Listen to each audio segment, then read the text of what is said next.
My name is Paula McKinley.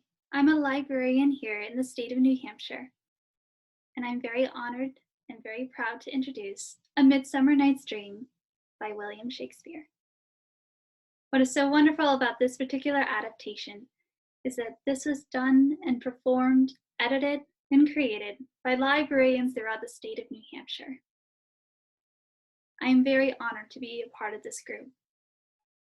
Librarians have been supporting their communities in a variety of different ways, despite the fact that many have closed their physical doors and have opened instead online, virtual, and phone opportunities to engage their community. This is one such project. I'm very honored to present A Midsummer Night's Dream for you to enjoy with your friends and family.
Now, fair Hippolyta, our nuptial hour draws on apace.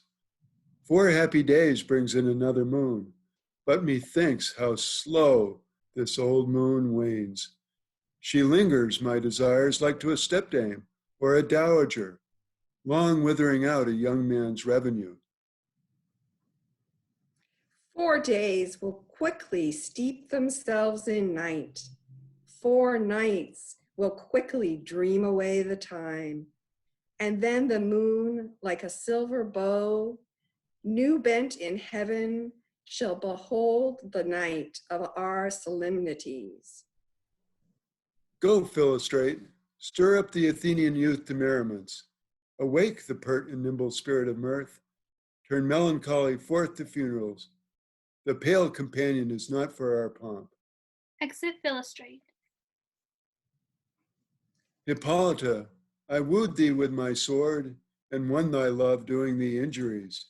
But I will wed thee in another key, with pomp, with triumph, and with reveling. Enter Aegeus and his daughter Hermia, and Lysander and Demetrius. Happy be Theseus, our renowned Duke. Thanks, good Aegeus. What's the news with thee? Full of vexation come I, with complaint against my child, my daughter Hermia. Stand forth, Demetrius. My noble lord, this man hath my consent to marry her. Stand forth, Lysander. And my gracious Duke, this man hath bewitched the bosom of my child. Thou, Lysander, hast given her rhymes and interchanged love tokens with my child. Thou hast by moonlight at her window sung, with feigning voice, verses of feigning love, and stolen the impression of her fantasy with bracelets of thy hair, rings, gauds, conceits, necks, trifles, nosegays, sweetmeats, messengers of strong prevailment in unhardened youth. With cunning hast thou filched my daughter's heart, turned her obedience, which is due to me, to stubborn harshness. And my gracious Duke, be it so she will not hear before your grace, consent to marry with Demetrius. I beg the ancient privilege of Athens. As she is mine, I may dispose of her, which shall be either to this gentleman or to her death, according to our law immediately provided in the case. What say you, Hermia? Be advised, fair maid, to your father should be as a god, one that composed your beauties, yea, and one to whom you are but as a form in wax, by him imprinted and within his power to leave the figure or disfigure it. Demetrius is a worthy gentleman. So is Lysander. In himself he is, but in this kind, wanting your father's voice, the other must be held the worthier. I would my father looked but with my eyes. Rather, your eyes must with his judgment look. I do entreat your grace to pardon me. I know not by what power I am made bold, nor how it may concern my modesty in such a presence here to plead my thoughts. But I beseech your grace that I may know the worst that may befall me in this case, if I refuse to wed Demetrius. Either to die the death, or to abjure forever the society of men. Therefore, fair Hermia, question your desires. Know of your youth. Examine well your blood, whether if you yield not to your father's choice, you can endure the livery of a nun for I to be in shady cloister mewed, to live a barren sister all your life, chanting faint hymns to the cold fruitless moon. Thrice blessed they that master so their blood to undergo such maiden pilgrimage, but earthlier happy as the rose distilled, than that which withering on the virgin thorn grows, lives and dies in single blessedness. So will I grow, so live, so die, my lord, ere I will yield my virgin patent up unto his lordship, whose unwished yoke my soul consents not to give sovereignty. Take time to pause, and by the next new moon, the sealing day betwixt my love and me, for everlasting bond of fellowship, upon that day either prepare to die for disobedience to your father's will, or else to wed Demetrius as he would, or on Diana's altar to protest for aye austerity and single life. Relent, sweet Hermia, and Lysander, yield thy crazed title to my certain right. You have her father's love, Demetrius. Let me have Hermia's. Do you marry him? Awful Lysander! True, he hath my love, and what is mine, my love shall render him, and she is mine. And all my right of her I do estate unto Demetrius. I am, my lord, as well derived as he, as well possessed. My love is more than his. My fortunes every way is fairly ranked, if not with vantage as Demetrius. And, which is more than all these boasts can be, I am beloved of beauteous Hermia. Why should not I then prosecute my right? Demetrius, I'll avouch it to his head, made love to Nadar's daughter, Helena, and won her soul, and she, sweet lady, dotes, devoutly dotes in idolatry upon this spotted and inconstant man. I must confess that I have heard so much, and with Demetrius thought to have spoke thereof, but being overfull of self-affairs, my mind did lose it. But Demetrius, come, and come, Aegeus, you shall go with me. I have some private schooling for you both. For you, fair Hermia, look, you arm yourself to fit your fancies to your father's will, or else the law of Athens yields you up, which not by no means we may extenuate, to death or to a vow of single life. Come, my Hippolyta, what cheer, my love? Demetrius and Aegeus, go along. I must employ you in some business against our nuptial and confer with you of something nearly that concerns yourselves. With duty and desire, we follow you. They exit. How now, my love? Why is your cheek so pale? How chance the roses there do fade so fast? Belike for want of rain, which I could well beteem them from the tempest of my eyes. Ay me, for aught that I could ever read, could ever hear by tale or history, the course of true love never did run smooth, but either it was different in blood. O cross, too high to be enthralled, too low. Or else misgraft in respect of years. O spite, too old to be engaged, too young. Or else it stood upon the choice of friends. O hell, to choose love by another's eyes. Or if there were a sympathy in choice, war, death, or sickness did lay siege to it, making it momentary as a sound, swift as a shadow, short as any dream, brief as the lightning in the colleat night, that in spleen unfolds both heaven and earth, and ere a man hath power to say, behold, the jaws of darkness do devour it up, so quick bright things come to confusion. If then true lovers have been ever crossed, it stands as an edict in destiny. Then let us teach our trial patience, because it is a customary cross, as due to love as thoughts and dreams and sighs, wishes and tears, poor fancy's followers. A good persuasion. Therefore hear me, Hermia. I have a widow aunt, a dowager, of great revenue, and she hath no child. From Athens is her house remote 7 leagues, and she respects me as her only son. There, gentle Hermia, may I marry thee, and to that place the sharp Athenian law cannot pursue us. If thou lovest me, then steal forth thy father's house tomorrow night, and in the wood, a league without the town, where I did meet thee once with Helena to do observance to a morn of May, there will I stay for thee. My good Lysander, I swear to thee by Cupid's strongest bow, by his best arrow with the golden head, by the simplicity of Venus's doves, by that which knitteth souls and prospers loves, and by that fire which burned the Carthage queen when the false Trojan under sail was seen, by all the vows that ever men have broke, in number more than ever women spoke. In that same place thou hast appointed me. Tomorrow truly will I meet with thee. Keep promise, love. Look, here comes Helena. Enter Helena. Godspeed, fair Helena. Whither away? Call me fair?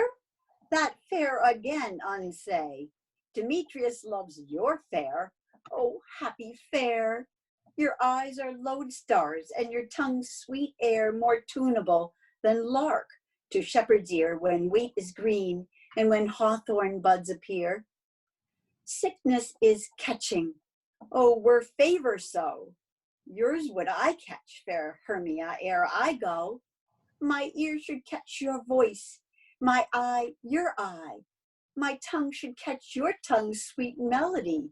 Were the world mine, Demetrius being baited, the rest I'd give to be to you translated. Oh, teach how you look, and with what art you sway the motion of Demetrius's heart. I frown upon him, yet he loves me still. Oh, that your frowns would teach my smiles such skill. I give him curses, yet he gives me love. Oh, that my prayers could such affection move.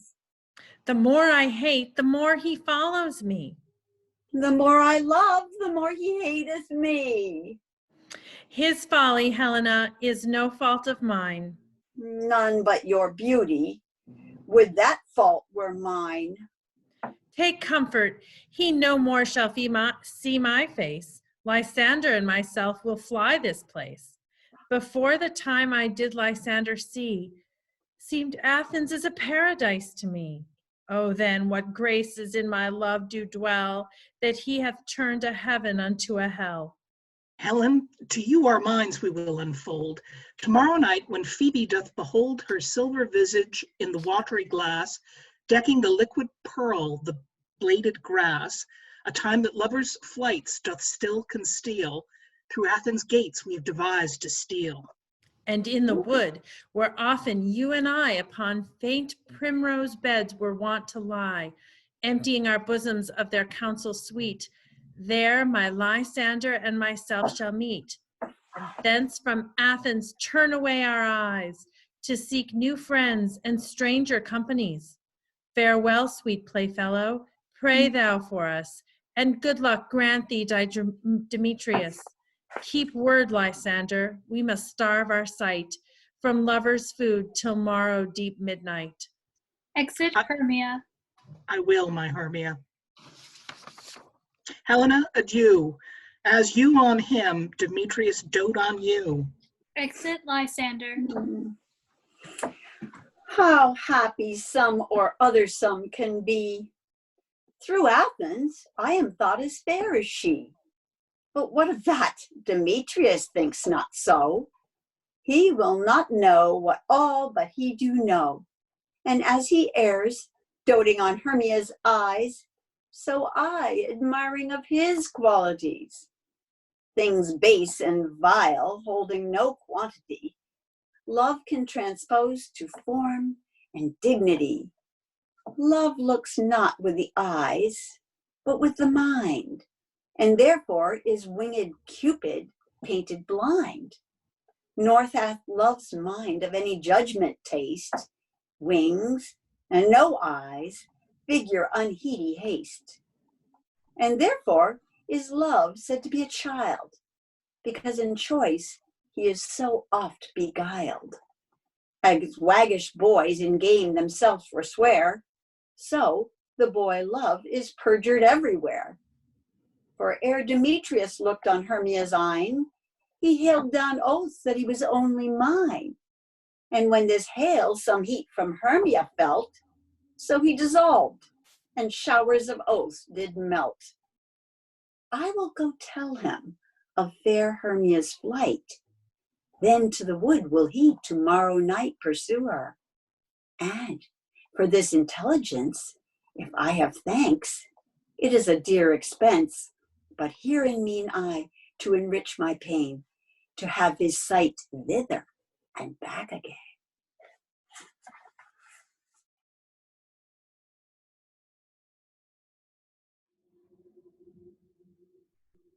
Is all our company here? You are best to call them generally, man by man, according to the script. Here is the scroll of every man's name which thought fit through all Athens to play in our interlude before the Duke and the Duchess on his wedding day at night. First, good Peter Quint, say what the play treats on, then read the names of the actors, until grow to a point. Mary, our play is the most lamentable comedy and most cruel death of Pyramus and Thisbe. A very good piece of work, I assure you, and merry. Now, good Peter Quince, call forth the actors by the scroll. Masters, spread yourselves. Answer as I call you, Nick Bottom the Weaver. Ready. Name what part I am for and proceed. You, Nick Bottom, are set down for Pyramus. What is Pyramus? A lover or a tyrant? A lover that kills himself most gallant for love. That will ask for tears in the true performing of it. If I do say so, let the audience look to their eyes. I will move storms. I will condole in some measure. To the rest. Yet my chief humor is for the tyrant. I could play Hercules rarely, or to part to tear a cat in to make it all split. Though the raging rocks, shimmering shocks shall break the locks of prison gates, and Thisbe's car shall shine from far and make and mark the foolish fates. This was lofty. Now name the rest of players. This is Hercules' vein, a tyrant's vein. A lover is more condoling. Francis Flute, the bellows mender. Here, Peter Quince. Flute, you must take Thisbe on you. What is Thisbe? A wandering knight? It is the lady that Pyramus must love. Nay, faith, let not me play a woman. I have a beard coming. That's all one. You shall play it in a mask, and you may speak as small as you want. And I may hide my face. Let me play Thisbe too. I'll speak in a monstrous little voice. Sign, Pyramus love dear, by Thisbe dear and lady dear. No, no, you must play Pyramus, and flute, you Thisbe. Well, proceed.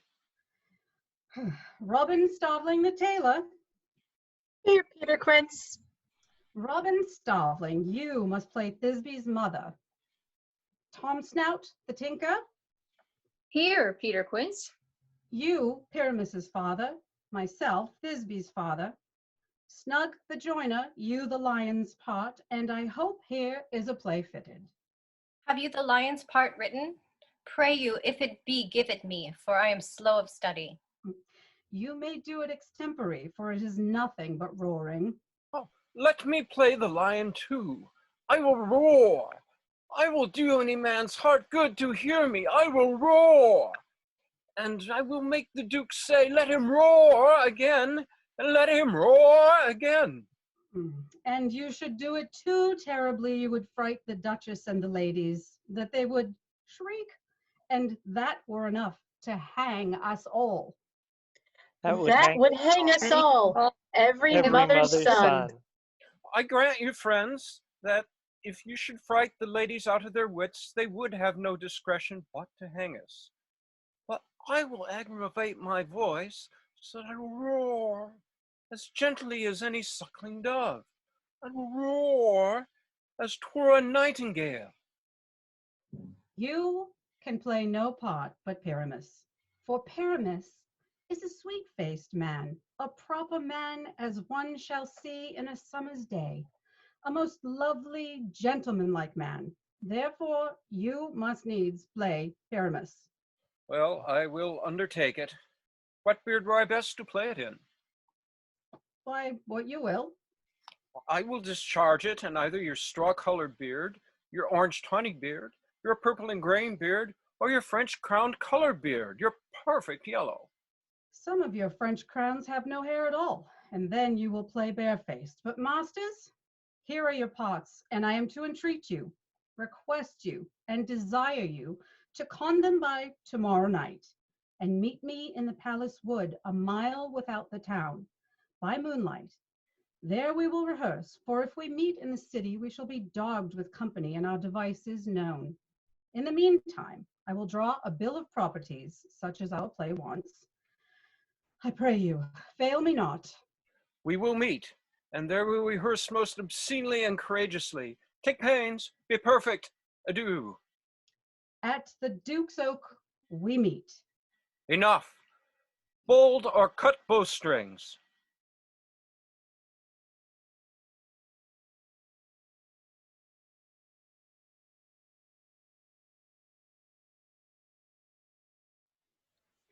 How now, spirit? Whither wander you? Over hill, over dale, thorough bush, thorough briar, over park, over pale, thorough flood, thorough fire. I do wander everywhere, swifter than the moon's sphere, and I serve the fairy queen, to do her orbs upon the green.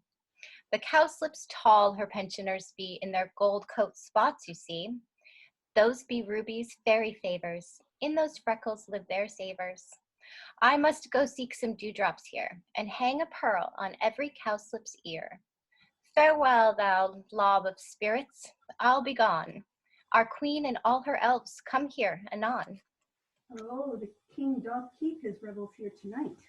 Take heed the queen come not within his sight, for Oberon is passing fell and wrath, because that she, as her attendant, hath a lovely boy, stolen from an Indian king. Oh, she never had so sweet a changeling, and jealous Oberon would have the child, knight of his train, to trace the forest wild. But she perforce withholds the loved boy, crowns him with flowers, and makes him all his joy. And now they never meet in grove or green, by fountain clear or spangled starlight sheen, but they do square, that all their ills for fear creep into acorn cup and hide them there. Either I mistake your shape and making quite, or else you are that shrewd and knavish sprite, called Robin Goodfellow, are you not he? That frightens the maidens of the villagery, skim milk and sometimes labor in the quern, and bootless make the breathless housewife churn, and sometimes make the drink to bear no barm, mislead night wanderers, laughing at their harm. Those that hobgoblin call you and sweet Puck. You do their work, and they shall have good luck. Are you not he? Thou speakest aright. I am that merry wanderer of the night. I jest to Oberon and make you smile, when I a fat and heart-fed horse beguile, neighing in likeness of a filly foal, and sometimes lurk I in a gossipy bowl, in very likeness of a roasted crab, and when she drinks, against her lips I bob, and on her withered dewdrop pour the ale. The wisest ant telling the saddest tale, sometimes for three-footed stool mistaketh me. Then slip I from her thumb, down topples feet, and Taylor cries, and falls into a cough, and then the whole choir hold their hips and laugh, and waxen in their mirth and knees and swear. Oh my, a merrier hour was never wasted there. Oh, but, room fairy. And here my mistress, would that he were gone. Enter the king of the fairies, Oberon, and queen of the fairies, Titania. Ill met by moonlight, proud Titania. Oh, but jealous Oberon, fairies, skip hence. I have forsworn his bed and company. Tarry, rash wanton, am I not thy lord? Then I must be thy lady. But I know when thou hast stolen away from fairyland, and in the shape of Corin sat all day, playing on pipes of corn, and versied love to amorous Phillida. Why art thou here, come from the farthest sweep of India? But that forsooth the bouncing Amazon, your buskinned mistress and your warrior love, to Theseus must be wedded, and you come to give their bed joy and prosperity. How canst thou thus for shame, Titania, glance at my credit with Hippolyta, knowing I thy love to Theseus? Didst not thou lead him through the glimmering night from Perigenia, whom he ravished, and make him with fair Aeglus break his faith with Ariadne and Antiopa? These are the forgeries of jealousy, and never, since the middle summer spring, met we on hill, in dale, forest, or mead, by paved fountain or by rushy brook, or in the beached margent of the sea, to dance our ringlets to the whistling wind. But with thy brawls hast thou disturbed our sport. Therefore the winds, piping to us in vain, as in revenge, have sucked up from the sea contagious fogs, which falling in the land hath every pelting river made so proud that they have overborne their continents. The ox hath therefore stretched his yoke in vain. The plowman lost his sweat, and the green corn hath rotted ere his youth attained a beard. The fold stands empty in the drowned field, and crows are fatted with the murrian flock. The 9 men's morris is filled up with mud, and the quaint mazes in the wanton green, for lack of tread, are undistinguishable.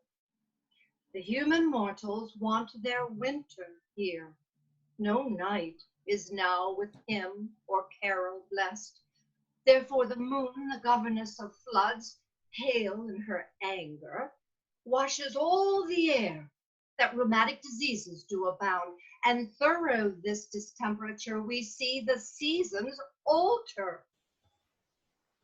Hoary-headed frosts fall in the fresh lap of the crimson rose, and on old Heve's thin and icy crown, an odorous chaplet of sweet summer buds is, as in mockery, set.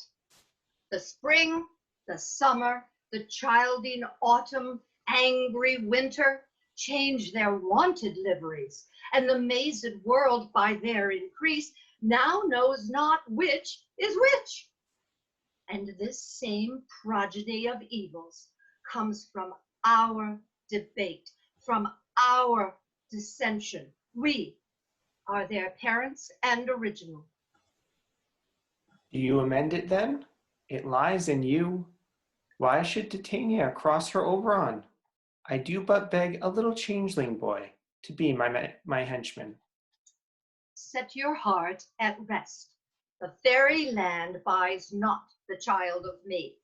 His mother was a votress of my order, and in the spiced Indian air by night, full often hath she gossiped by my side, and sat with me on Neptune's yellow sands, marking the embarked traders on the flood, when we have laughed to see the sails conceive and grow big-bellied with the wanton wind, which she, with pretty and with swimming Kate, following, her womb then rich with my young squire, would imitate, and sail upon the land to fetch me trifles, and return again as from a voyage, rich with merchandise.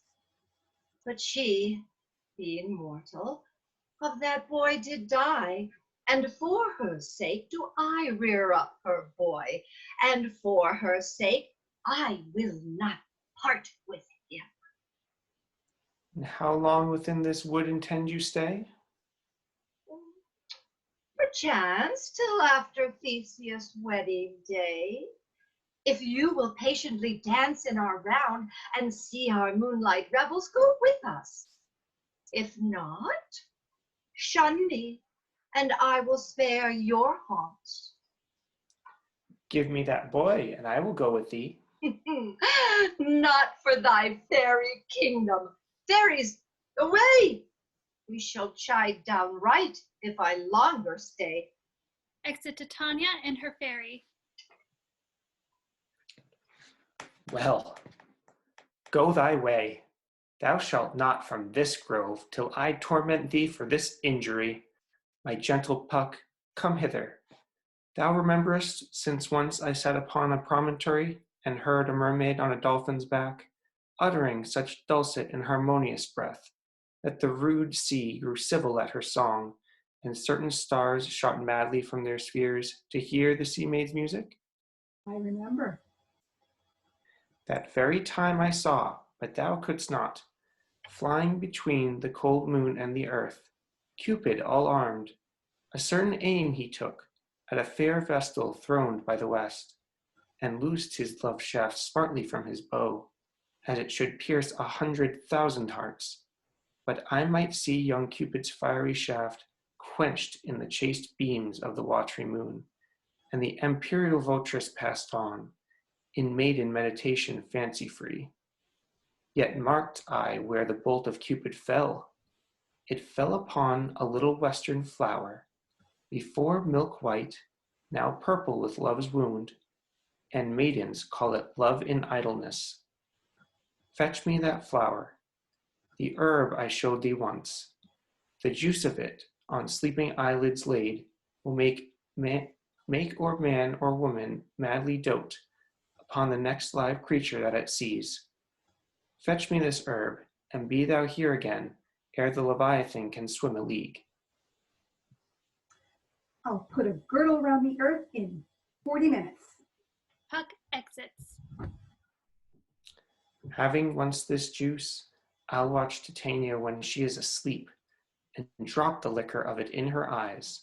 The next thing then she waking looks upon, be it on lion, bear, or wolf, or bull, on meddling monkey, or on busy ape, She shall pursue it with the soul of love. And ere I take this charm from off her sight, as I can take it with another herb, I'll make her render up her page to me. But who comes here? I am invisible, and I will overhear their conference.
Fare thee well, nymph.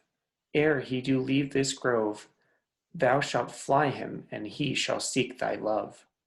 Enter Puck. Hast thou the flower there? Welcome, wanderer. Aye, there it is. I pray thee give it to me. I know a bank where the wild thyme blows, where oxlips and the nodding violet grows, quite over-canopied with luscious woodbine, with sweet musk roses and with eglantine.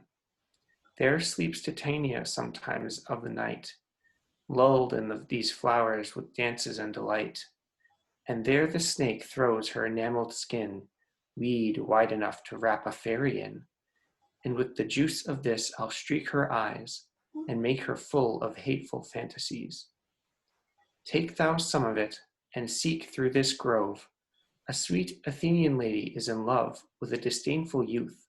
Anoint his eyes, but do it when the next thing he espies may be the lady. Thou shalt know the man by the Athenian garments he hath on. Effect it with some care, that he may prove more fond on her than she upon her love. And look thou meet me ere the first cock crow. Fear not, my lord, your servant shall do so.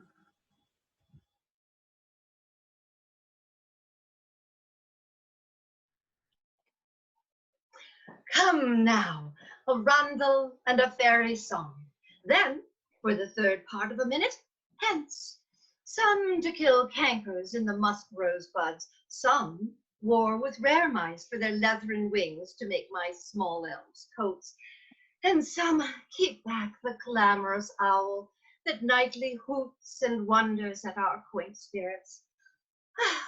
Sing me now asleep, then to your offices, and let me rest.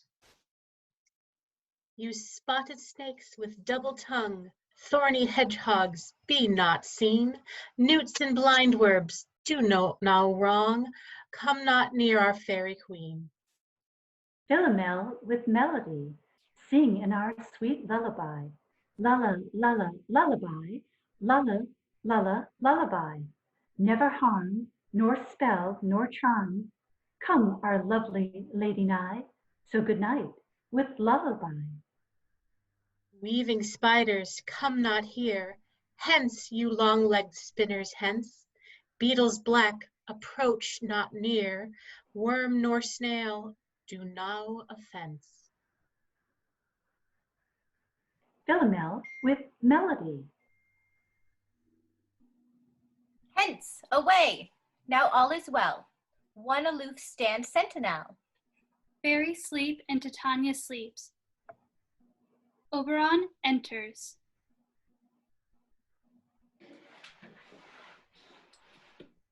What thou seest when thou dost wake, do it for thy true love take.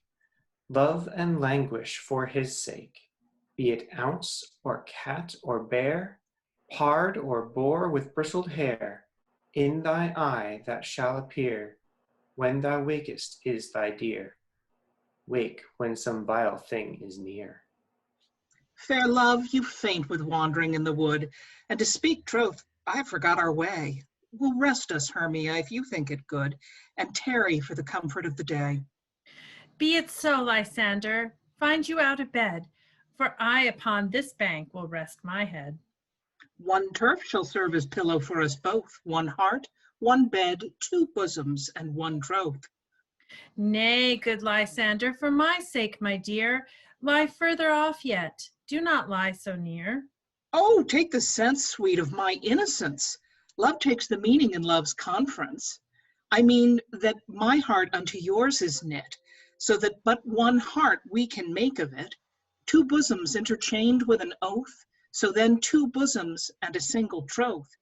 Then by your side no bedroom me deny, for lying so, Hermia, I do not lie. Lysander riddles very prettily. Now much beshrew my manners and my pride, if Hermia meant to say Lysander lied. But, gentle friend, for love and courtesy, lie further off in humane modesty. Such separation, as may well be said, becomes a virtuous bachelor and a maid. So far be distant, and good night, sweet friend. Thy lie ne'er alter till thy sweet life end. Amen, amen to that fair prayer, say I, and then end life when I end loyalty. Here is my bed. Sleep give thee all his rest. With half that wish the wisher's eyes be pressed. They sleep. Enter Puck. Oh. Through the forest have I gone, but Athenian found I none. On whose eyes I might approve the flowers forth in stirring love. Oh, nice and silent. Oh, who is here? Weeds of Athens he doth wear. Oh, yeah, this is he, my master said, despite the Athenian maid. Oh, and hear the maiden sleeping sound on the dank grey ground. Pretty soul, she durst not lie near this lack love, this kill courtesy. Churl, upon thy eyes I throw all the power this charm doth owe. When thou wakest, let luck forbid sleep his seat on thy right.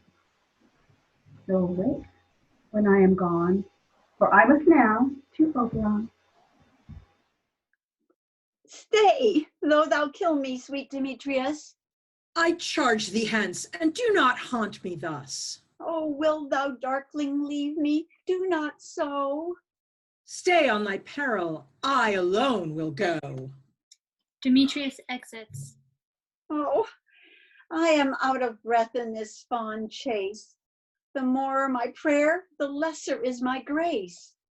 Happy is Hermia, wheresoe'er she lies, for she hath blessed and attractive eyes. How came her eyes so bright? Not with salt tears. If so, my eyes were oftener washed than hers. No, no, I'm as ugly as a bear, for beasts that meet me run away for fear. Therefore, no marvel though Demetrius do as a monster fly my presence thus. What wicked and dissembling glass of mine made me compare with Hermia's sphery eyne? But who is here? Lysander on the ground? Dead or asleep? I see no blood, no wound. Lysander, if you live, good sir, awake. Lysander awakens. And run through fire I will for thy sweet sake. Transparent Helena, nature shows art that through thy bosom makes me see thy heart. Where's Demetrius? Oh, how fit a word is that vile name to perish on my sword. Oh, do not say so, Lysander, say not so. What, though he love your Hermia? Lord, what though? Yet Hermia still loves you, then be content. Content with Hermia? No, I do repent the tedious minutes I with her have spent. Not Hermia, but Helena I love, who will not change a raven for a dove. The will of man is by his reason swayed, and reason says you are the worthier maid. Things growing are not ripe until their season so, I, being young, till now ripe not to reason. And touching now the point of human skill, reason becomes the marshal to my will, and leads me to your eyes, where I o'erlook love's stories written in love's richest book.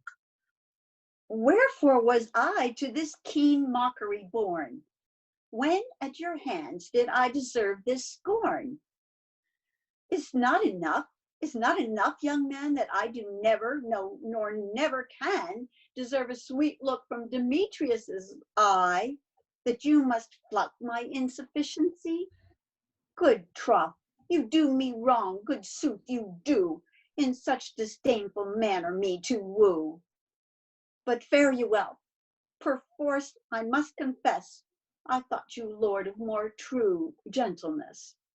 Oh, that a lady of one man refused should of another therefore be abused. Helena exits. She sees not Hermia.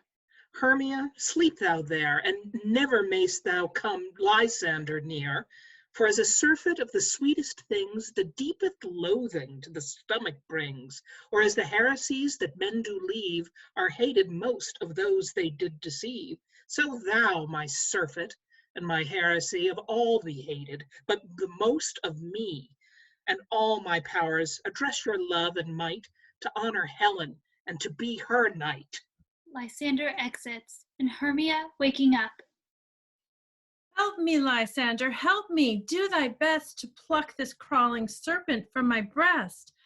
Ay me, for pity, what a dream was here. Lysander, look how I do quake with fear. Methought a serpent eat my heart away, and you sate smiling at his cruel prey. Lysander, what, removed? Lysander, Lord, what, out of hearing gone? No sound, no word? Alack, where are you? Speak, and if you hear, speak of all loves. I swoon almost with fear. No, then I will perceive you are not nigh. Either death or you I'll find immediately. Are we all met? Pat, Pat, and here's a Marvale's convenient place for our rehearsal. This green plot shall be our stage, this hawthorn brake our tiring house. And we will do it in action as we will do it before the Duke. Peter Quince. What sayest thou, Bully Bottom? There are things in this comedy of Pyramus and Thisbe that will never please. First, Pyramus must draw a sword and kill himself, which the ladies cannot abide. How do you answer that? Fire laken a parlous fear. I believe you must leave the killing out when all is done. Not a whit. I have a device to make it all well. Write me a prologue, and let the prologue seem to say, we will do no harm with our swords, and that Pyrrhus is not killed indeed. And for the more better assurance, tell them that I, Pyramus, am not Pyramus, but Bottom the weaver. This will put them out of fear. Well, we shall have such a prologue, and it shall be written in 8 and 6. No, make it 2 more. Let it be written in 8 and 8. Will not the ladies be afeard of the lion? I fear it, I promise you. Masters, you ought to consider with yourselves to bring in, God shield us, a lion among the ladies. This is a most dreadful thing. For there is not a more fearful wild fowl than your lion living, and we ought to look to it. Therefore, another prologue must tell he is not a lion. Nay, you must name his name, and half his face must be seen through the lion's neck, and he himself must speak through, saying thus, or to the effect, ladies, or fair ladies, I would wish you, or I would request you, or I would entreat you, not to fear, not to tremble, my life for yours. If you think I come hither as a lion, it were pity of my life. I am no such thing. I am a man as other men are, and there is indeed, let him name his name, and let them tell him he is Snug the joiner. Well, it shall be so, but there is 2 hard things. That is, to bring the moonlight into a chamber, for you know, Pyramus and Thisbe meet by moonlight. Doth the moon shine that night we play our play? A calendar, look from the almanac. Find out moonshine, find out moonshine. Yes, it doth shine that night. Why then you must leave a casement of the great chamber window where we play open, and the moon may shine in at that moment. Aye, or else one must come in with a bush of thorns and a lantern and say he comes to disfigure or to present the person of moonshine. Then there is another thing. We must have a wall in the great chamber, for Pyramus and Thisbe, says the story, did talk through the chink of a wall. You can never bring in a wall. What say you, Bottom? Some man or other must present wall, and let him have some plaster or some loam or some rough cast about him to signify wall. And let him hold his fingers thus, and through the crannies shall Pyramus and Thisbe whisper. If that may be, then all is well. Come, sit down, every mother's son, and rehearse your parts. Pyramus, you begin. When you have spoken your speech, enter into that break, and so every one according to his cue. Enter Puck.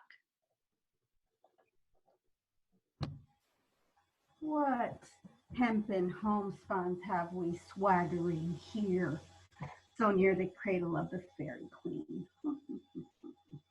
What? A play towards? Oh, I'll be an auditor. An actor too, perhaps, if I see cause. Speak, Pyramus. Thisbe, stand forth. Thisbe, the flowers of odious savor sweet. Odorous, odorous. Odors savor sweet. So hath thy breath, my dearest Thisbe dear. But hark, a voice. Stay thou but here a while, and by I shall to thee appear. A stranger Pyramus than error played here. Puck and Bottom exit.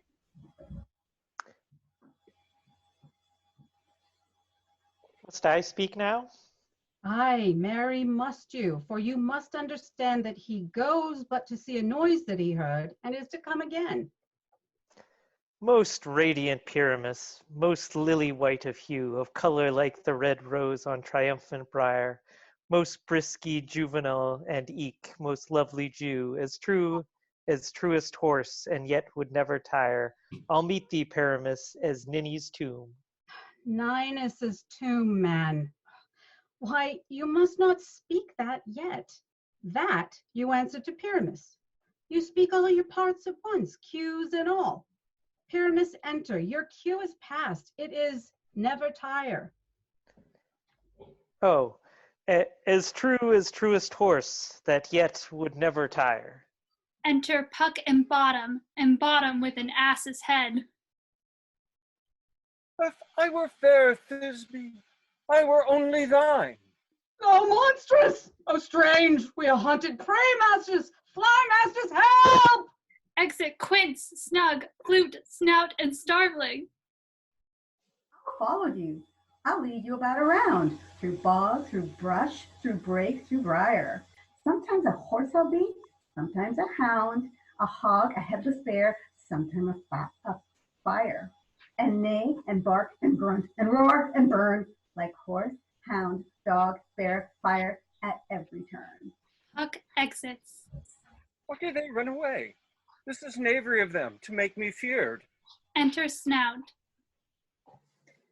Oh, Bottom, thou art changed. What do I see on thee? What do you see? You see an asshead of your own. Exit Snout. Enter Quince. Bless thee, Bottom, bless thee. Thou art translated. Quince exits. I see their knavery. This is to make an ass of me, to fright me, if they could. But I will not stir from this place. Do what they can. I will walk up and down, and I will sing, and they shall hear I am not afraid. The ossel cock, so dark of hue, with orange and tawny bill, a thistle with his name so rude, a rap and little quill. Oh, what angel wakes me from my flowery bed?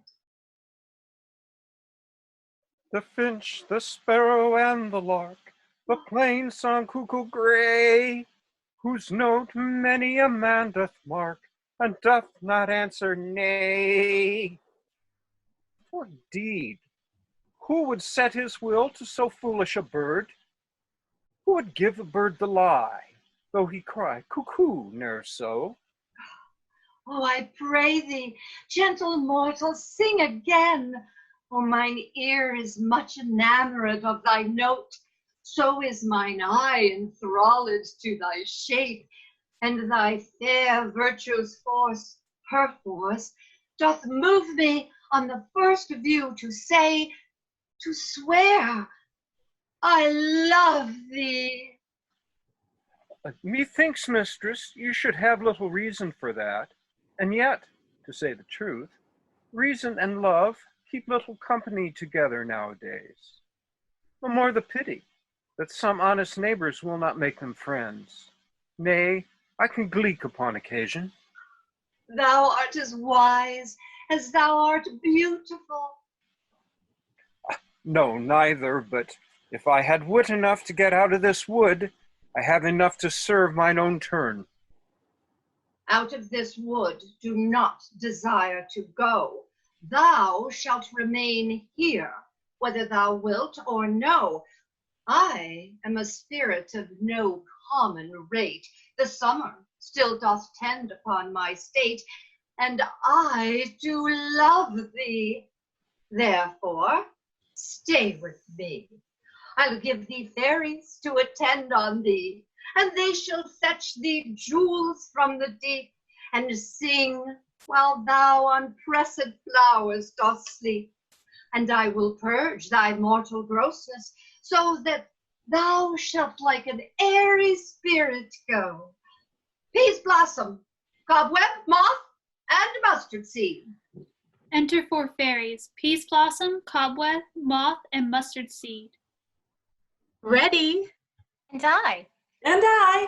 And I. Where Shall we go? Be kind and courteous to this gentleman. Hop in his walks and gambol in his eyes. Feed him with apricocks and dewberries, with purple grapes, green figs, and mulberries. The honey bags steal from the humble bees, and 4 night tapers crop their waxen thighs, and light them at the fiery glowworm's eyes, to have my love to bed and to arise, and pluck the wings from painted butterflies, to fan the moonbeams from his sleeping eyes. Nod to him, elves, and do him courtesies. Hail, mortal. hail. hail. Hail. I cry your worship's mercy heartily. I beseech your worship's name. Cobweb. I should desire more of your acquaintance, good Master Cobweb. If I cut my finger, I shall make bold with you. Your name, honest gentleman? Peas blossom. I pray you to commend me to Mistress Squash, your mother, and to Master Peascod, your father, good Master Peas Blossom. I shall desire of you more acquaintance too. Your name, I beseech you? Mustard Seed. Good Master Mustard Seed. I know your patience well. The same cowardly, giant-like ox beath hath devoured many a gentleman of your house. I promise you your kindred hath made my eyes water ere now. Yea, I desire you more acquaintance, good Master Mustard Seed. Come, wait upon him. Lead him to my bower. The moon, methinks, looks with a watery eye, and when she weeps, weeps every little flower, lamenting some enforced chastity. Tie up my lover's tongue, bring him silently.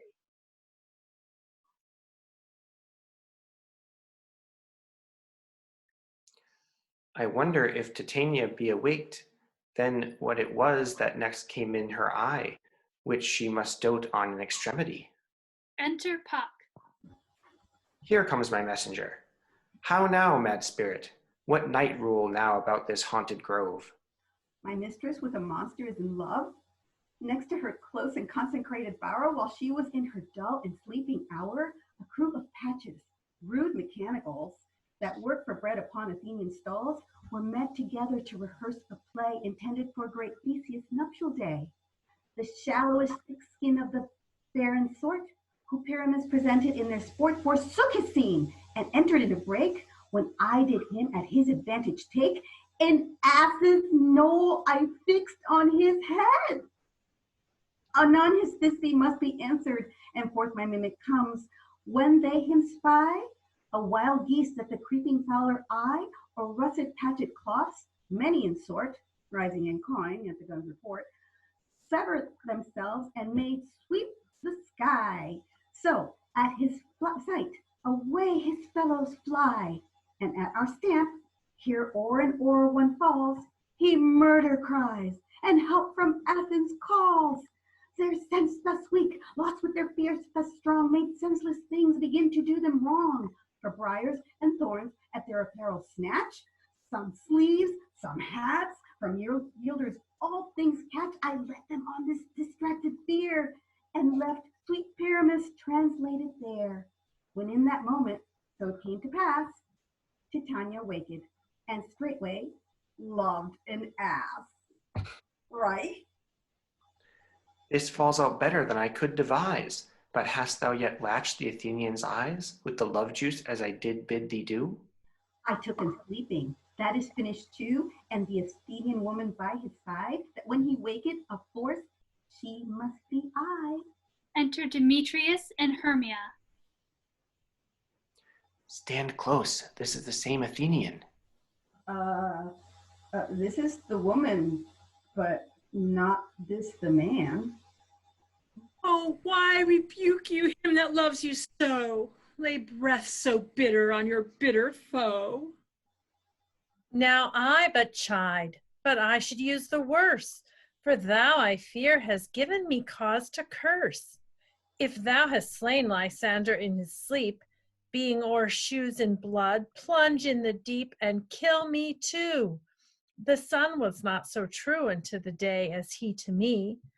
Would he have stolen away from sleeping Hermia?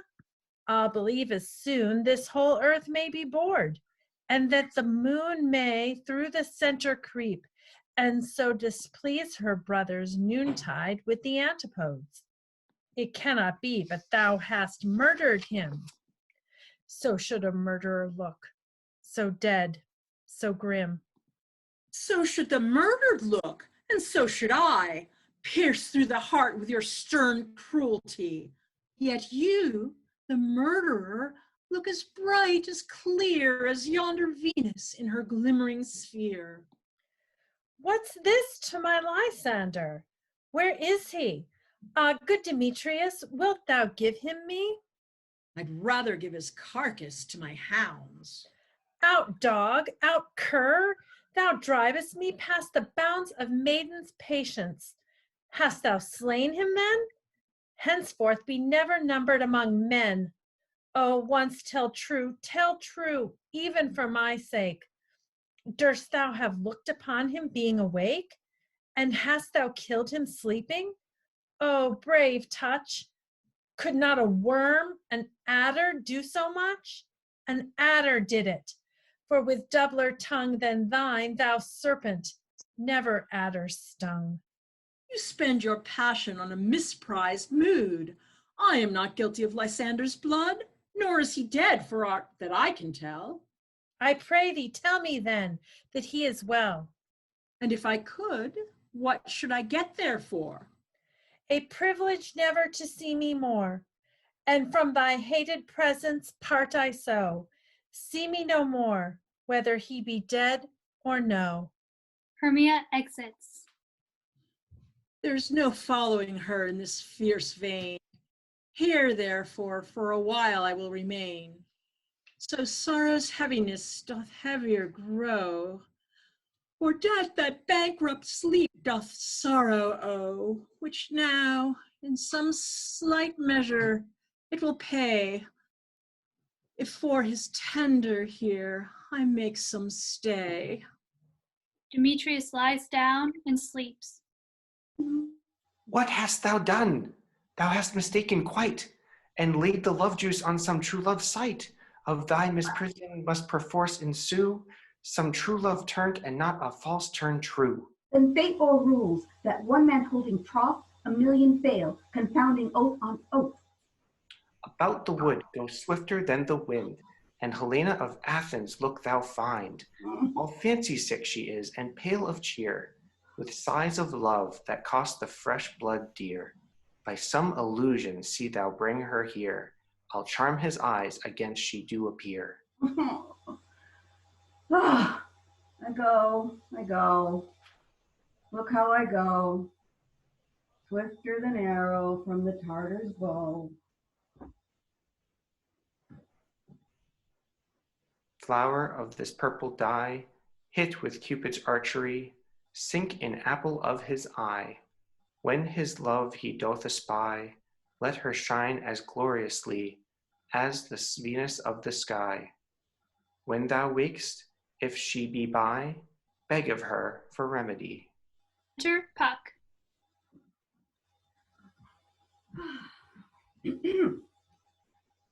Captain of our fairy band, Helena is here at hand, and the youth mistook by me, pleading for a lover's fee.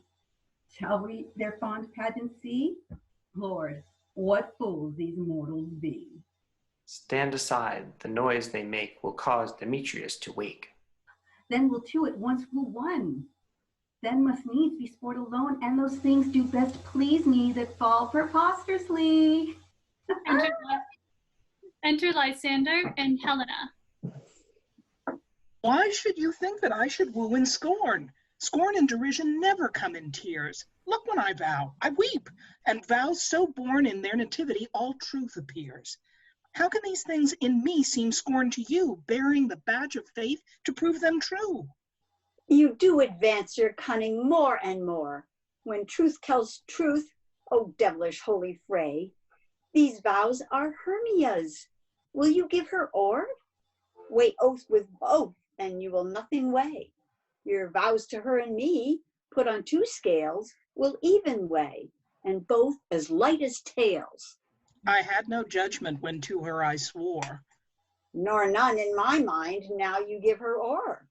Demetrius loves her, and he loves not you. Demetrius awakening. Oh, Helen, goddess, nymph, perfect, divine, to what, my love, shall I compare thine eyne? Crystal is muddy, oh, how ripe in show, thy lips, those kissing cherries, tempting grow, that pure, congealed white, high Taurus snow, fan eastern wind, turns to a crow when thou holds up thy hand. Oh, let me kiss this princess of pure white, this seal of bliss. Oh, spite! Oh, hell! I see you are all bent to set against me for your merriment. If you were civil and knew courtesy, you would not do me thus much injury. Can you not hate me, as I know you do, but you must join in souls to mock me too? If you were men, as men you are in show, you would not use a gentle lady so. To vow and swear and super praise my parts, when I'm sure you hate me with your hearts. You both are rivals and love Hermia, and now both rivals to mock Helena. A trim exploit, a manly enterprise, to conjure tears up in a poor maid's eyes. With your derision, none of noble sort would so offend a virgin and extort a poor soul's patience, all to make your sport. You are unkind, Demetrius. Be not so, for you love Hermia. This you know, I know. And here, with all goodwill, with all my heart, in Hermia's love, I yield you up my part, and yours of Helena to me bequeath, whom I do love and will do till my death. Never did mockers waste more idle breath. Lysander, keep thy Hermia, I will none. If e'er I loved her, that love is gone. My heart to her, but as a guest-wise sojourned, and now to Helen is home returned, there to remain. Helen, it is not so. Disparage not thy faith, thou dost not know, lest to thy peril thou abide dear. Look where thy love comes, yonder is thy dear. Enter Hermia.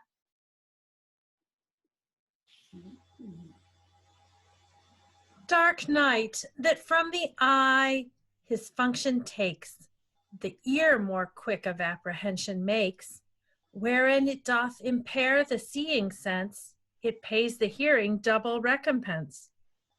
Thou art not by mine eye, Lysander, found, but mine ear, I thank it, brought me to thy sound. But why unkindly didst thou leave me so? Why should he stay whom love doth press to go? What love could press Lysander from my side? Lysander's love that would not let him bide. Fair Helena, who more engilds the night than all yon fiery O's and eyes of light. Why seek'st thou me? Could not this make thee know? The hate I bear thee made me leave thee so. You speak not as you think. It cannot be. Lo, she is one of this confederacy. Now I perceive they have conjoined all three, sport in spite of me. Injurious Hermia, most ungrateful maid, have you conspired? Have you with these contrived to bait me with this foul derision? Is all the counsel that we two have shared, the sisters' vows, the hours that we've spent when we have chid the hasty-footed time for parting us, oh, is all forgot? All school days friendship, childhood innocence? We, Hermia, like two artificial gods, have with our needles created both one flower, both on one sampler, sitting on one cushion, both warbling of one song, both in one key, as if our hands, our sides, voices, and minds have been incorporate. So we grew together, like a double cherry, seeming parted but yet an union in partition. Two lovely berries molded in one stem. So with two seeming bodies but one heart, two of the first, like coats in heraldry, due but to one and crowned with one crest. And will you rent our ancient love asunder to join with men in scorning your poor friend? It is not friendly, 'tis not maidenly. Our sex, as well as I, may chide you for it, though I alone feel the injury. I am amazed at your passionate words. I scorn you not. It seems that you scorn me. Have you not set Lysander, as in scorn, to follow me and praise my eyes and face, and made your other love, Demetrius, who even but now did spurn me with his foot, to call me goddess, nymph, divine and rare, precious, celestial? Wherefore speaks he this to her he hates? And wherefore doth Lysander deny your love, so rich within his soul, and tender me, forsooth, affection, but by your setting on, by your consent? What though I be not so in grace as you, so hung upon with love, so fortunate, but miserable most, to love unloved? This you should pity rather than despise. I understand not what you mean by this. I do. Persevere, counterfeit sad looks, make mouths upon me when I turn my back, wink at each other, hold the sweet jest up. This sport, well carried, shall be chronicled. If you have any pity, grace, or manners, you would not make me such an argument. But fare you well. 'Tis partly mine own fault, which death or absence soon shall remedy. Stay, gentle Helena, hear my excuse, my love, my life, my soul, fair Helena. Oh, excellent. So we do not scorn her so?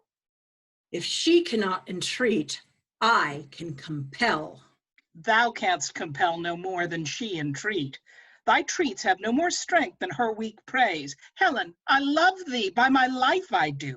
I swear by that which I will lose for thee, to prove him false that says I love thee not.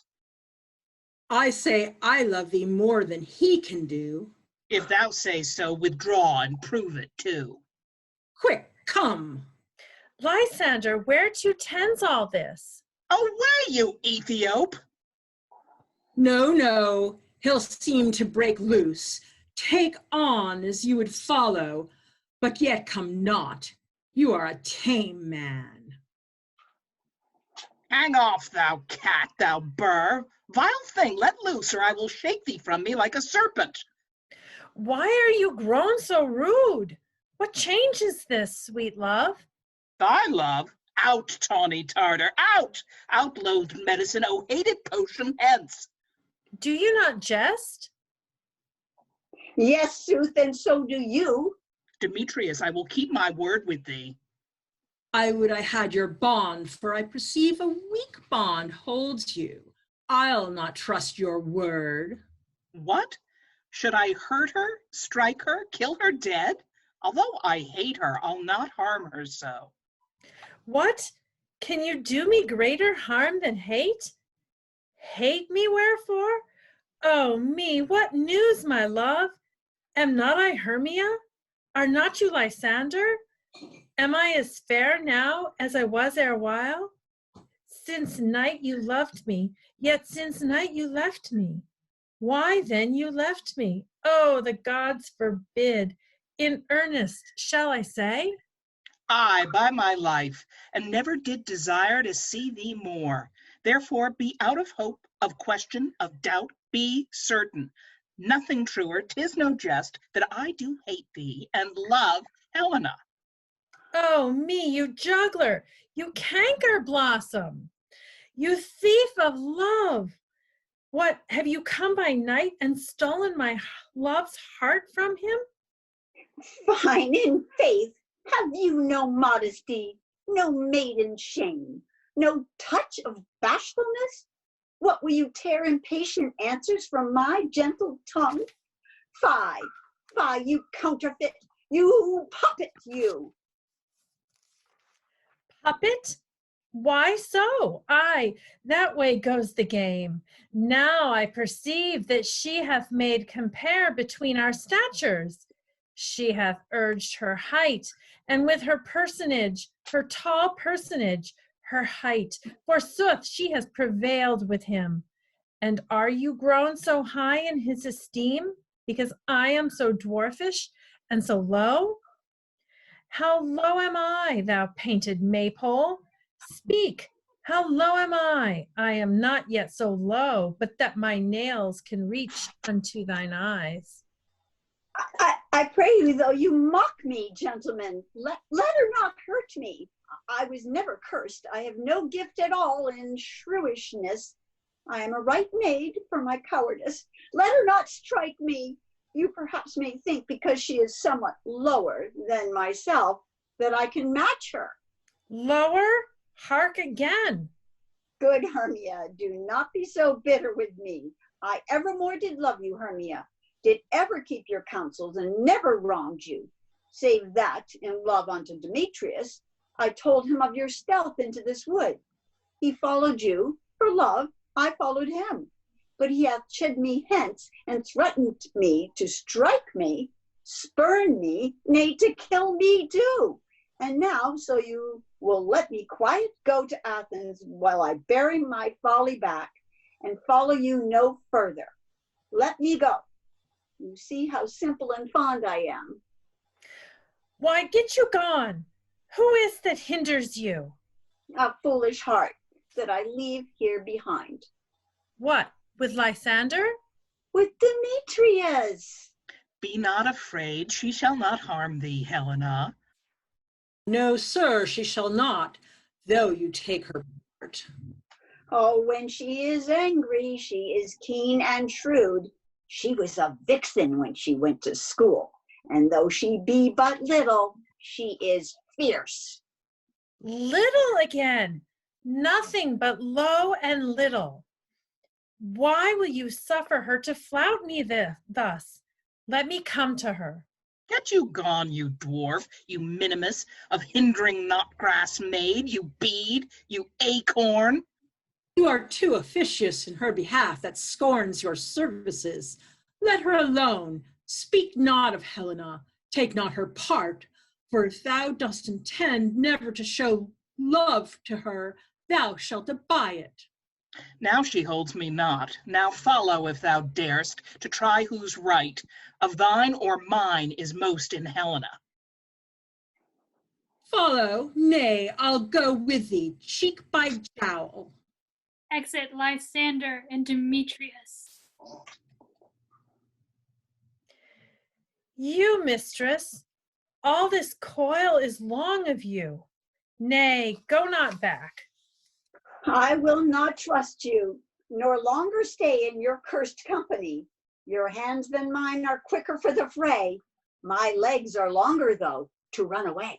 Exit Helena. I am amazed, and know not what to say. Hermia exits.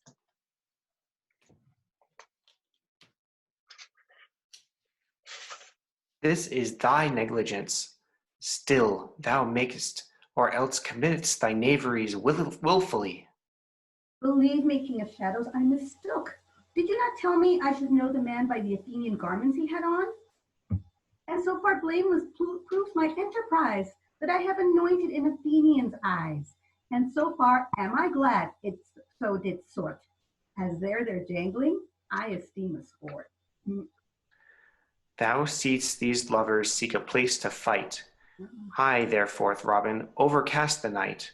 The starry welkin cover thou anon with drooping fog as black as Acheron, and lead these testy rivals so astray as one come not within another's way. Like to Lysander sometime frame thy tongue, then stir Demetrius up with bitter wrong, and sometime rail thou like Demetrius, and from each other look thou lead them thus, till o'er their brows death counterfeiting sleep, with leaden legs and baggy wings doth creep. Then crush this herb into Lysander's eye, whose liquor hath this virtuous property, to take from thence all error with his might, and make his eyeballs roll with wonted sight. When they wake, all this derision shall seem a dream and fruitless vision, and back to Athens shall the lovers wend, with league whose date till death shall never end. Whiles I in this affair do thee employ, I'll to my queen and beg her Indian boy, and then I will her charmed eye release from monsters' view, and all things shall be peace. All right, my fairy lord, this must be done with haste, for night's swift dragons cut the clouds full fast, and yonder shines Aurora's harbinger, at whose approach ghosts, wandering here and there, troop home to churchyards, damned spirits all, that in crossways and floods have burial, already to their wormy beds are gone. For fear lest they should look their shames upon, they willfully themselves exile from light, and must for aye consort with black hard night. But we are spirits of another sort. I with the morning's love have oft made sport, and like a forester the groves may tread, even till the eastern gate, all fiery red, opening on Neptune with fair blessed beams, turns into yellow gold his salt green streams. But notwithstanding, haste, make no delay. We may effect this business yet ere day. Up and down, I will lead them up and down. I am feared in field and town. Goblin, lead them up and down. Here comes one. Where art thou, proud Demetrius? Speak thou now. Here, villain, drawn and ready. Where art thou? I will be with thee straight. To plainer ground. Exit Lysander, as following the voice, enter Demetrius. Lysander, speak again. Thou runaway, thou coward, art thou fled? Speak, in some bush, where dost thou hide thy head? Thou coward, art thou bragging to the stars, telling the bushes that thou look'st for wars and will not come?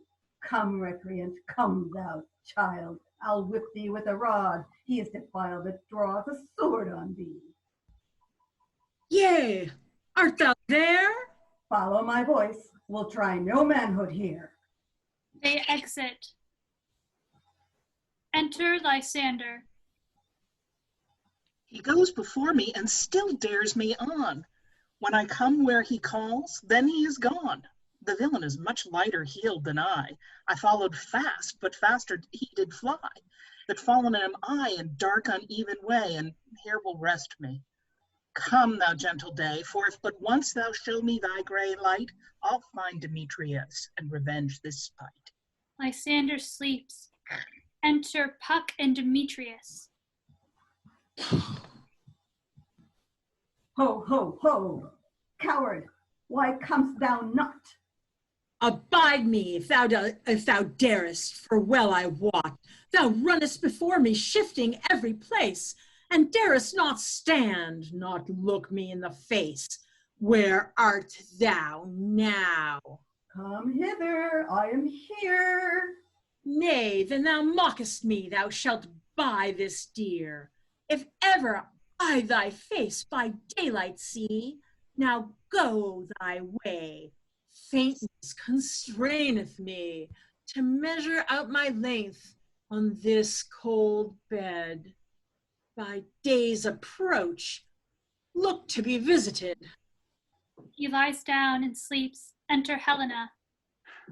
Oh, weary night.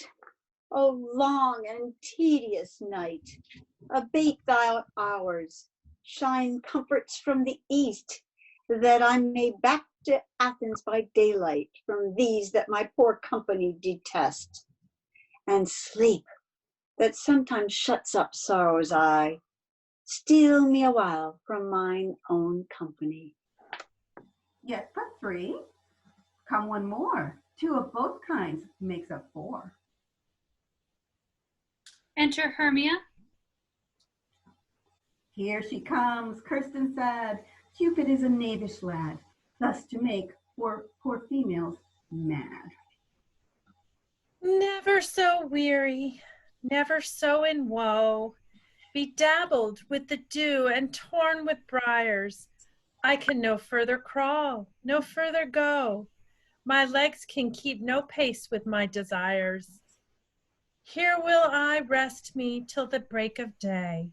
Heaven's shield, Lysander, if they mean a fray. She lies down and sleeps.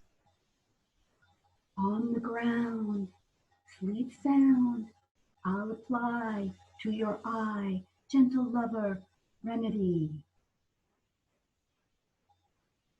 When thou wakest, thou takest true delight in the sight of thy former lady's eye, and the country proverb known that every man should take his own in your waking shall be shown. Jack shall have Jill, naught shall go ill, the man shall have his mare again, and all will be well.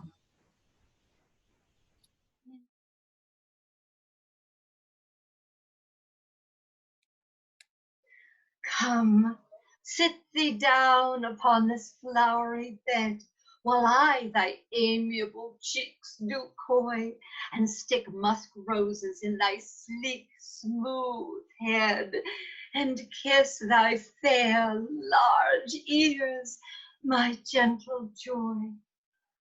Where's Peas Blossom? Ready. Scratch my head, Peas Blossom. Where's Master Cobweb? Ready. Master Cobweb, good Monsieur, get your weapons at your hand, and kill me a red-hipped humble-bee on top of a thistle. And good Monsieur, bring me the honey bag. Do not fret yourself too much in the action, Monsieur. And good Monsieur, have a care with the honey bag. Not, I would loathe at you over phone with a honey bag, Signor. Where's Mustardseed? Ready. Give me your nerve, Master Mustardseed, pray you. Leave your courtesy, good Monsieur. What's your will? Nothing, good Monsieur, but to help Cavalry Cobweb to scratch. I must to the barber's, Monsieur, for methinks I am a marvelous hairy around the face, and I am such a tender ass, if my hair but do tickle me, I must scratch. What, wilt thou hear some music, my sweet love? I have a reasonable good ear in music. Let's have the tongs and the bones.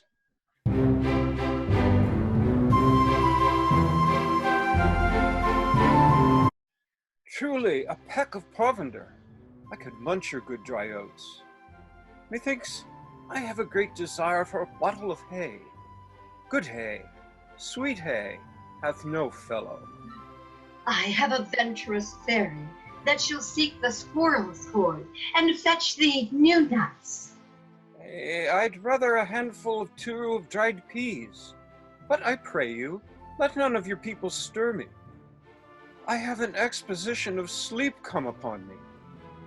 Sleep thou, and I will wind thee in my arms.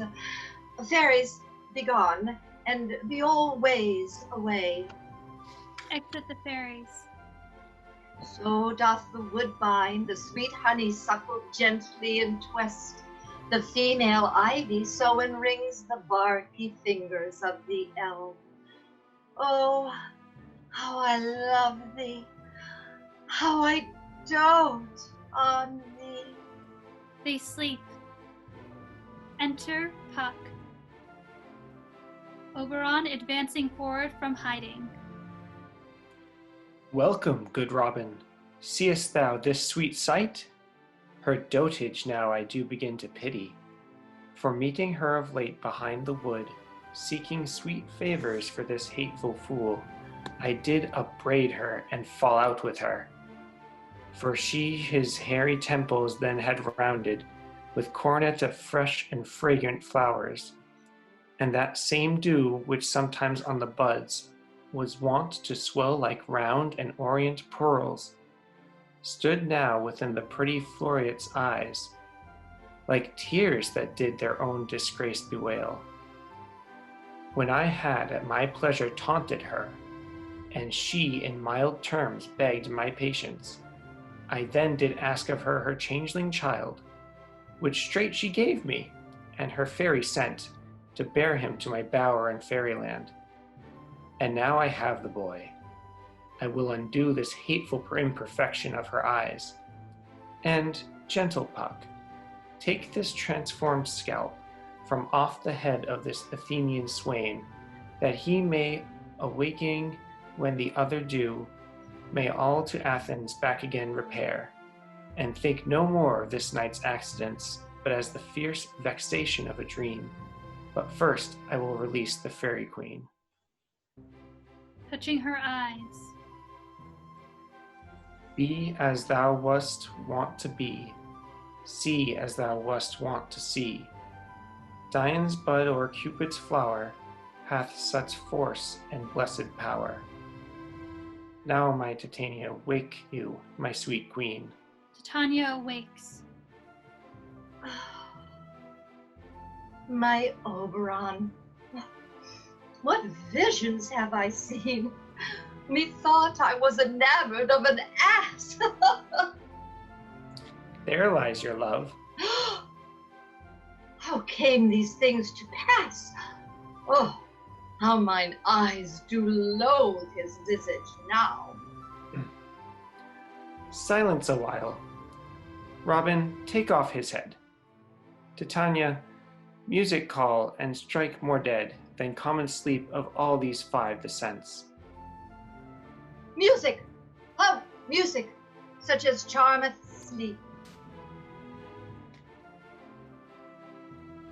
Now when thou wakest, with thine own fool's eyes peep. Sound music!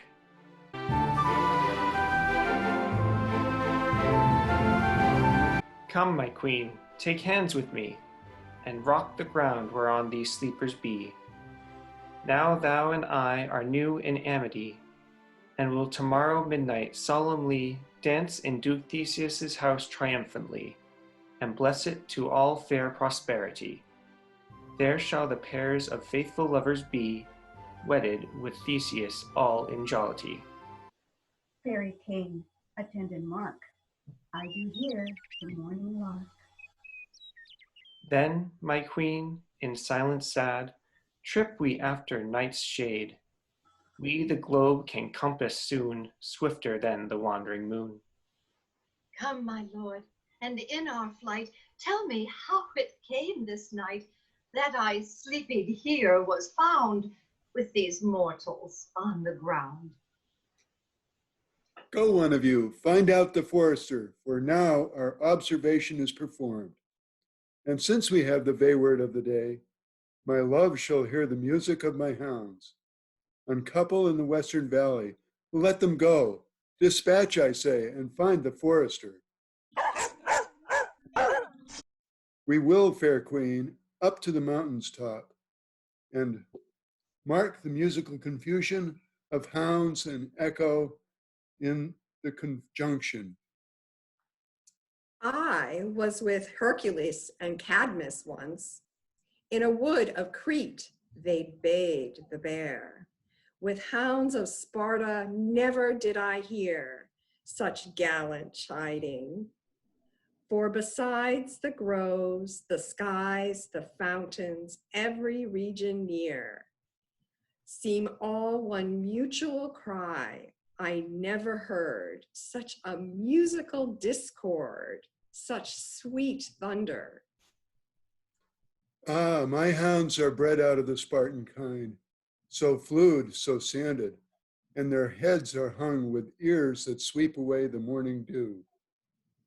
Crook-kneed and dew-lapped like the Celian bulls, slow in pursuit, but matched in mouth like bells, each under each, a cry more tunable was never hollowed to, nor cheered with horn, in Crete, in Sparta, nor in Thessaly.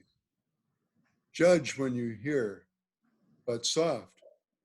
What nymphs these be? My lord, this is my daughter here asleep, and this Lysander, this Demetrius is. This Helena, old Nidar's Helena. I wonder if they're being here together. No doubt they rose up early to observe the rite of May, and hearing our intent, came here in grace of our solemnity. But speak, Aegeus, is this not the day that Hermia should give answer of her choice? It is, my lord. Go, bid the huntsmen. Wake them with horns. Shouts within, wild horns, they all start up. Good morrow, friends. Saint Valentine is past. Begin these wood birds but to couple now. Pardon, my lord. I pray you all stand. I know you two are rival enemies. How comes this gentle concord in the world, that hatred is so far from jealousy, to sleep by hate and fear no enmity? My lord, I shall reply amazedly, half sleep, half waking, but as yet, I swear, I cannot truly say how I came here. But as I think, for truly I would speak, I do bethink me, so it is, I came with Hermia hither. Our intent was to be gone from Athens, where we might, without the peril of the Athenian law. Enough, enough, my lord, you have enough. I beg the law upon his head. They would have stolen away, they would, Demetrius, thereby to have defeated you and me, you of your wife, and me of my consent. My lord, fair Helen told me of their stealth, of this purpose hither to the wood, and I, in fury, hither followed them. But fair Helena, in fancy, following me. But, my good lord, I wot not by what power, but by some power it is, my love to Hermia, melted as the snow, seems to me now as the remembrance of an idle god, which in my childhood I did dote upon, and all the faith, the virtue in my heart, the object and pleasure of mine eye, is only Helena. To her, my lord, was I betrothed ere I saw Hermia, but like a sickness did I loathe this food, but as in health come to my natural taste. Now I do wish it, love it, long for it, and will forevermore be true to it. Fair lovers, you are fortunately met. Of this discourse we more will hear anon. Aegeus, I will overbear your will, for in the temple by and by with us, these couples shall be eternally knit. And for the morning now is something worn, our purposed hunting we shall set aside. Away with us to Athens, 3 and 3. We'll hold a feast in great solemnity. Come, Hippolyta. Exit Theseus, Hippolyta, and Aegeus. These things seem small and undistinguishable, like a far-off mountain turned into clouds.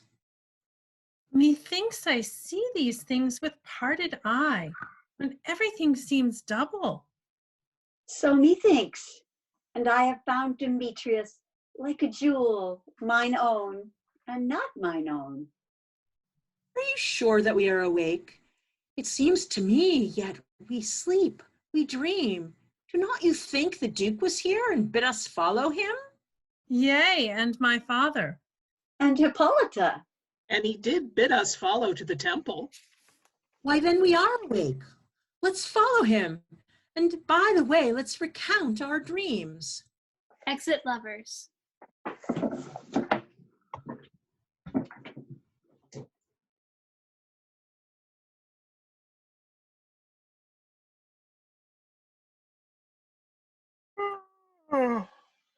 Oh, when my cue comes, call me, and I will answer. My next is most fair Pyramus. Hi-ho, Peter Quince, flute, the bellows maker, snout, tinker, starveling, caught's my life, stolen hence and left me sleep. I had a most rare vision. I have had a dream.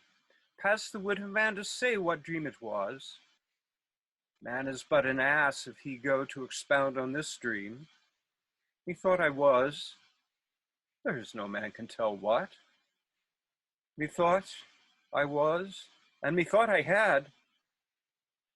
But man is a parched fool if he will author to say what he thought my had. The eye of man hath not heard, the ear of man hath not seen, man's hand hath not to taste, his tongue to conceive, nor his heart to report what my dream was. I will get Peter Quince to write a ballad of this dream. It shall be called Bottom's Dream, because it has no bottom.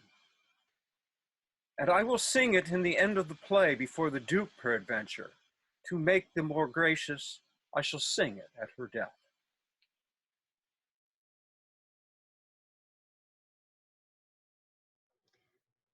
Have you sent to Bottom's house? Is he come home yet? He cannot be heard of. Out of doubt, he is transported.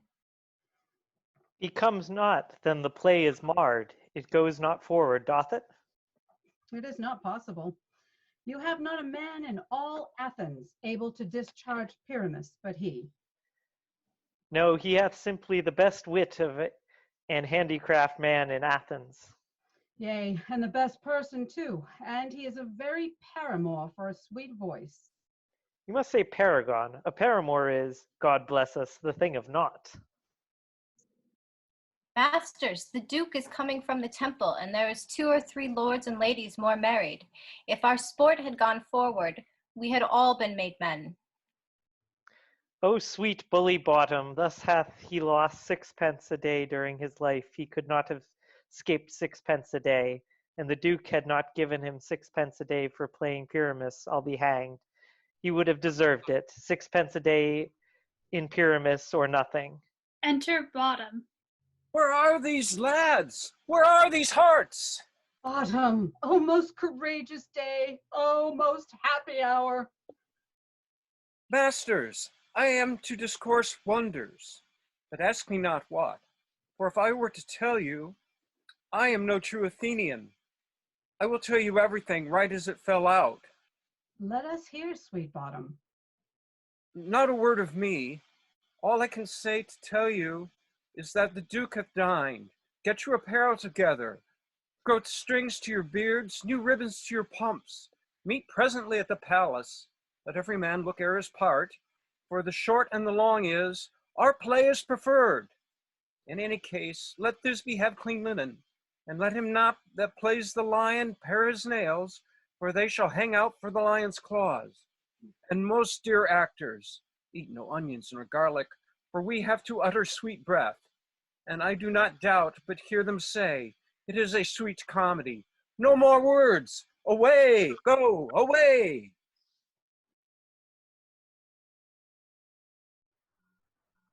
'Tis strange, my Theseus, that these lovers speak of. More strange than true.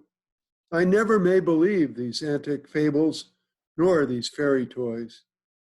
Lovers and madmen have such seething brains, such shaping fantasies that apprehend more than cool reason ever comprehends. The lunatic, the lover, and the poet are of imagination all compact. One sees more devils than vast hell can hold, That is the madman. The lover, all is frantic. Sees Helen's beauty in a brow of Egypt, the poet's eye in a fine frenzy rolling. Doth glance from heaven to earth, from earth to heaven, and as imagination bodies forth the forms of things unknown, the poet's pen turns them to shapes and gives to airy nothing a local habitation and a name. It comprehends some bringer, local habitation and a name. Such tricks hath strong imagination, that if it would but apprehend some joy, it comprehends some bringer of that joy. Or in the night, imagining some fear, how easy it is to imagine a bush, a bear. But all the story of the night told over, and all their minds transfigured so together, more witnesseth than fancies images, and grows to something of great constancy. But howsoever strange and admirable. Enter lovers, Lysander, Demetrius, Hermia, and Helena.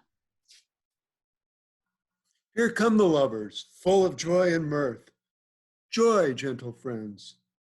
Joy and fresh days of love accompany your hearts. More than to us wait in your royal walks, your board, your bed. Come now, what masks, what dances shall we have to wear away this long age of 3 hours between our after supper and our bedtime? Where is our usual manager of mirth? What revels are in hand? Is there no play to ease the anguish of a torturing hour? Call Philostrate. Here, mighty Theseus. Say, what abridgment have you for this evening? What mask, what music? How shall we beguile the lazy time, if not with some delight? There is a brief how many sports are ripe. Make choice of which your highness will see first. Giving a paper. The battle with the centaurs, to be sung by an Athenian eunuch to the harp? Will none of that. That have I told my love in glory of my kinsman Hercules, the riot of the tipsy bacchanals.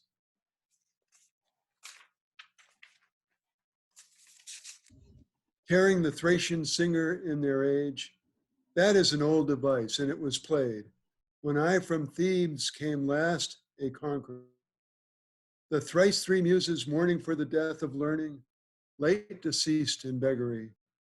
That is some satire, keen and critical, not sorting with a nuptial ceremony. A tedious brief scene of young Pyramus and his love Thisbe, very tragical mirth. Merry and tragical, tedious and brief, that is hot ice and wondrous strange show. How shall we find the concord of this discord? A play there is, my lord, some 10 words long, which is as brief as I have known a play. But by 10 words, my lord, it is too long, which makes it tedious. For in all the play there is not 1 word apt, 1 player fitted. And tragical, my noble lord, it is. For Pyramus therein doth kill himself, which when I saw rehearsed, I must confess, made mine eyes water. But more merry tears the passion of loud laughter never shed. What are they that do play it? Hard-handed men that work in Athens here, which never labored in their minds till now, and now have toiled their unbreathed memories with this same play against your nuptial. And we will hear it. No, my noble lord, it is not for you. I have heard it over, and it is nothing, nothing in the world, unless you can find sport in their intents, extremely stretched and conned with cruel pain to do you service. I will hear that play, for never anything can be amiss when simpleness and duty tender it. Go bring them in and take your places, ladies. Exit Philostrate. I love not to see wretchedness o'ercharged, and duty in his service pending.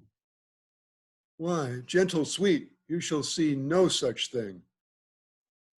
He says they can do nothing in this kind. The kinder we to give them thanks for nothing. Our sport shall be to take what they mistake, and more poor duty cannot do. Noble respect takes it in might, not merit. Where I have come, great clerks, have purpose to greet me with premeditated welcomes. Where I have seen them shiver and look pale, make periods in the midst of sentences, throttle their practiced accent in their fears, and in conclusion, dumbly have broke off, not paying me a welcome. Trust me, sweet, out of this silence yet I picked a welcome, and in the modesty of fearful duty, I read as much from the rattling tongue of saucy and audacious eloquence. Love, therefore, in tongue-tied simplicity, in least speak most to my capacity. Enter Philostrate. So please, your grace, the prologue is addressed. Let him approach. Flourish trumpets.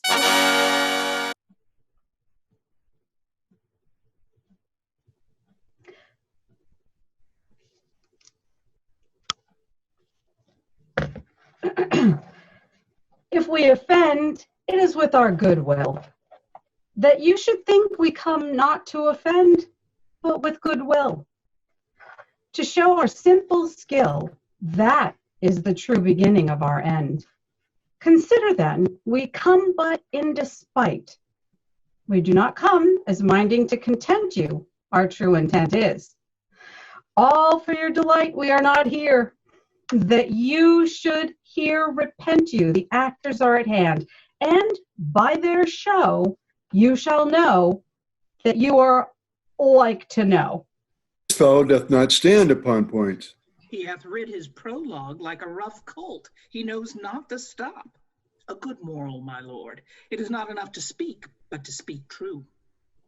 He hath played on this prologue like a child on a recorder, a sound, but not in government.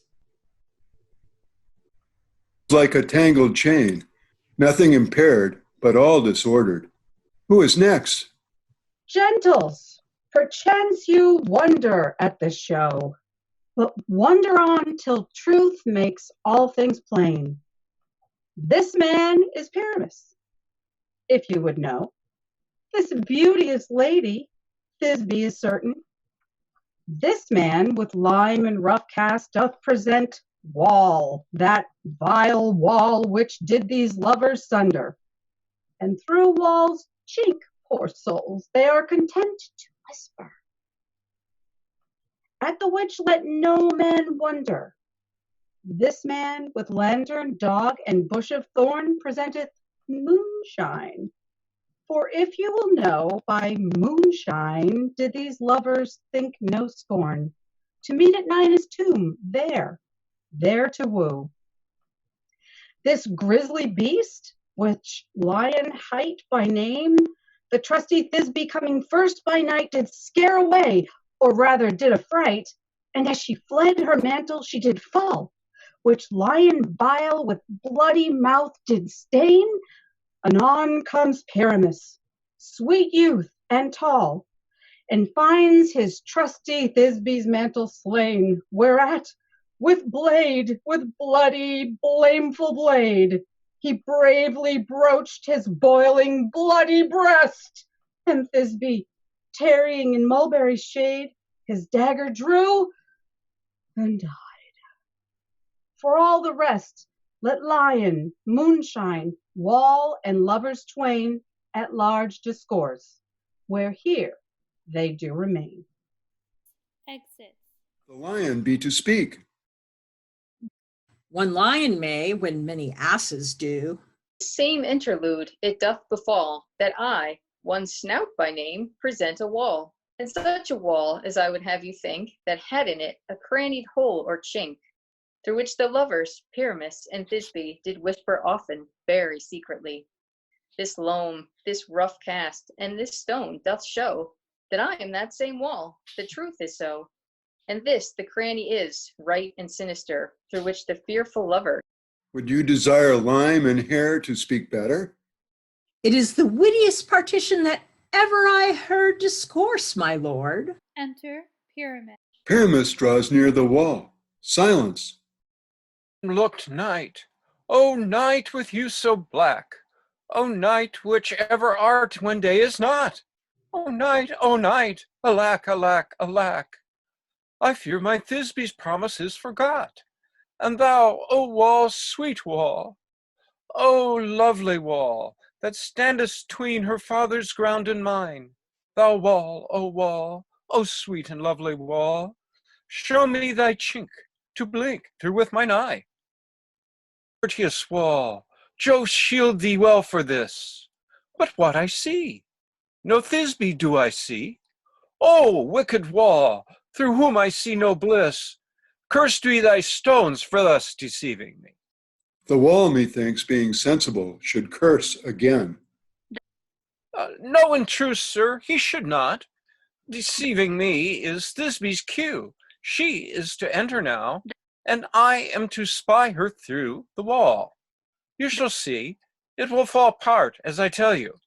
Yonder she comes. O wall, full often hast thou heard my moans for parting my fair Pyramus and me. My cherry lips have often kissed thy stones with lime and hair knit up in thee. I see a voice. Now will I to the chink, to spy, and I can hear my Thisbe's face. Thisbe! Thou art, my love, I think. What thou wilt. I am thy lover's grace, and I, like Leander, am trusty still. And like Helen, till the fates me kill. Shaphalus to Procurus was so true. As Shaphalus to Procurus, I to you. Oh, kiss me through the hole of this vile wall. I kiss the wall's hole, not your lips at all. Wilt thou at Ninny's tomb meet me straightway?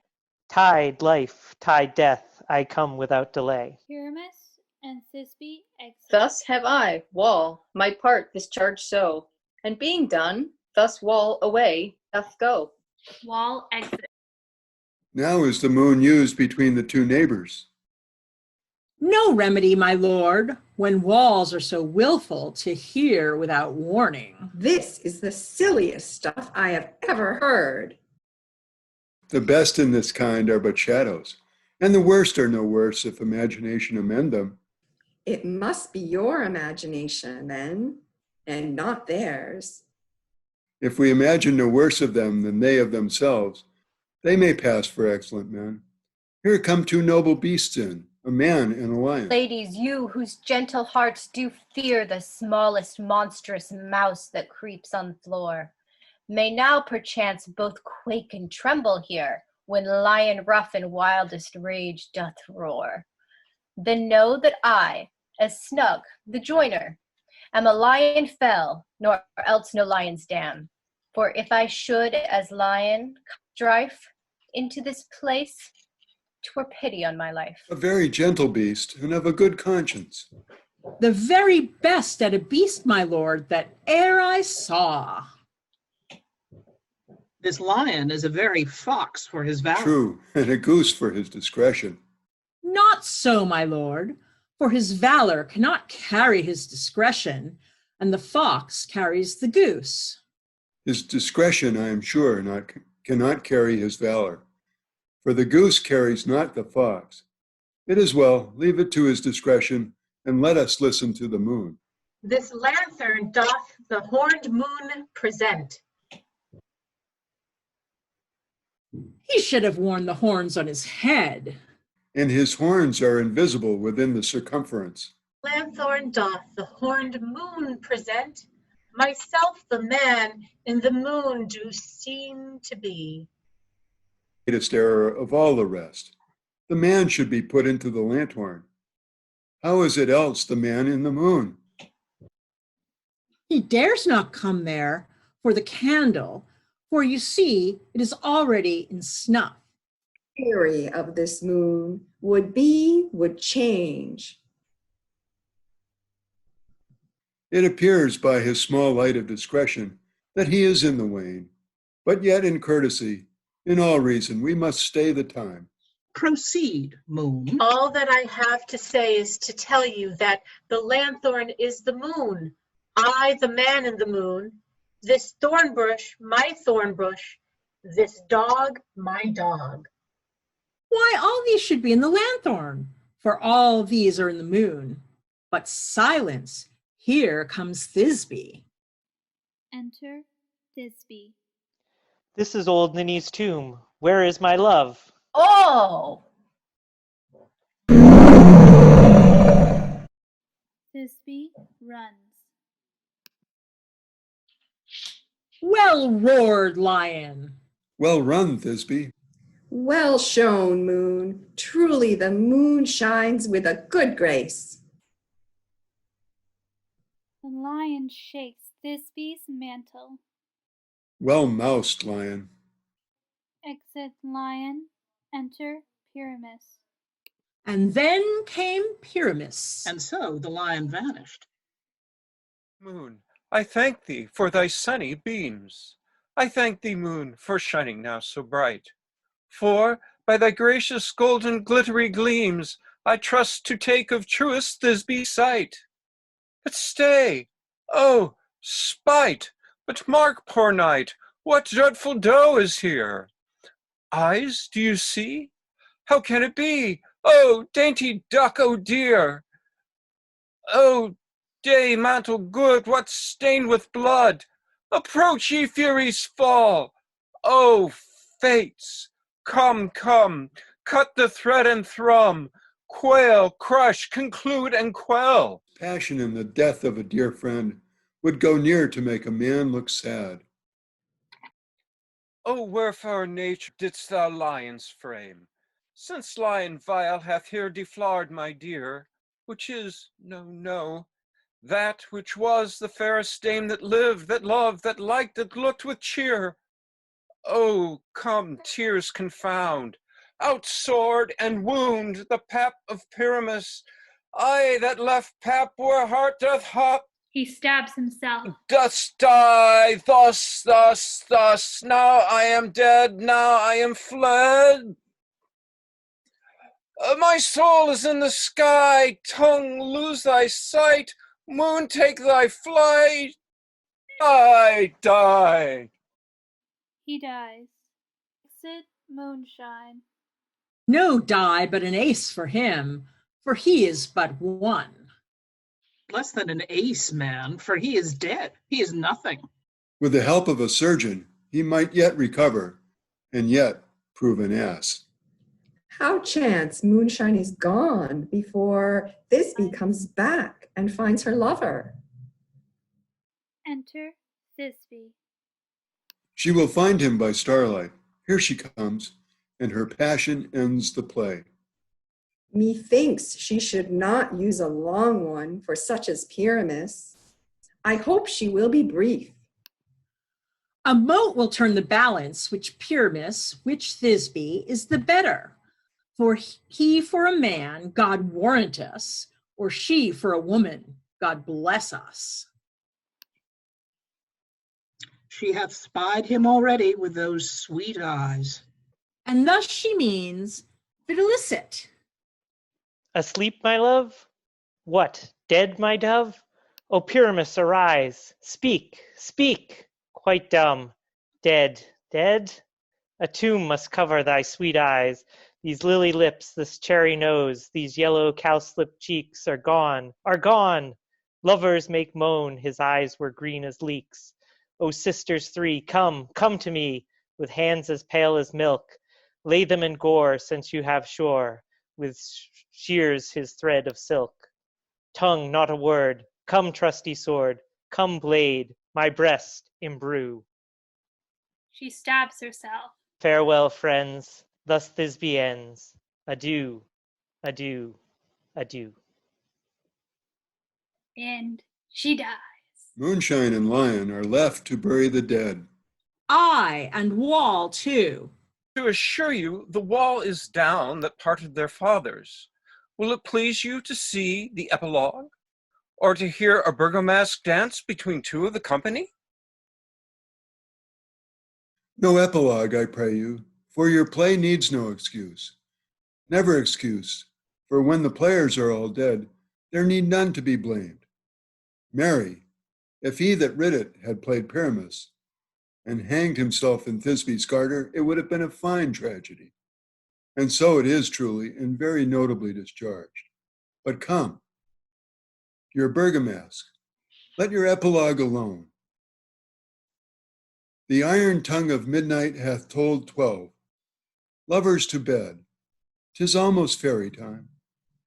I fear we shall outsleep the coming morn, as much as we this night have overwatched. This palpable gross play hath well beguiled the heavy gate of night.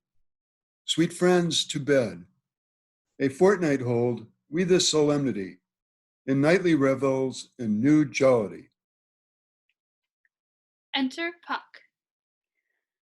Now the hungry lion roars, and the wolf beholds the moon, while the heavy plowman snores, all with weary task foredone. Now the wasted brands do glow, whilst the screech owl, screeching loud, puts the wreath that lies in woe, in remembrance of a shroud. Now it is the time of night, that the graves all gaping wide, every one lets forth his sprite, in the churchway paths to glide. And we fairies that do run by the triple Hecate's team, from the presence of the sun, following darkness like a dream, now a frolic.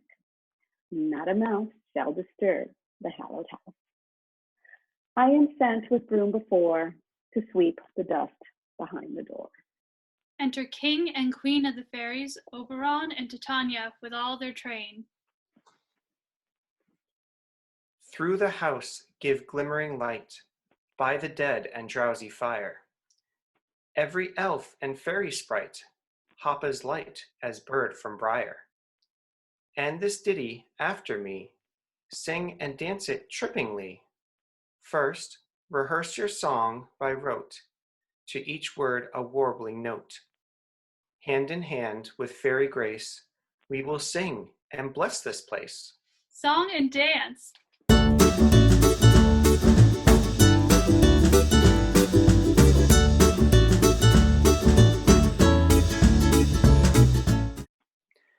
Now, until the break of day, through this house each fairy stray. To the best bride bed will we, which by us shall blessed be, and the issue there create, ever shall be fortunate. So shall all the couples three, ever true in loving be, and the blots of nature's hand shall not in their issue stand. Never mole, harelip, nor scar, nor mark prodigious such as are despised in nativity, shall upon their children be. With this field dew consecrate, every fairy take his gate, and each several chamber bless, through this palace with sweet peace, and the owner of it blessed, ever shall in safety rest. Trip away, make no stay, meet me all by break of day. Exit Oberon, Titania, and train. If we shadows have offended, think but this, and all is mended, that you have but slumbered here, while these visions did appear. And this weak and idle theme, no more yielding but a dream. Gentle, do not reprehend, if you pardon we will mend. And as I am an honest Puck, if we have unlimited luck, not escape the serpent's tongue, we will make amends ere long, or else the Puck a liar call. So, good night unto you all. Give me your hand, if we be friends, and Robin shall restore. Amen.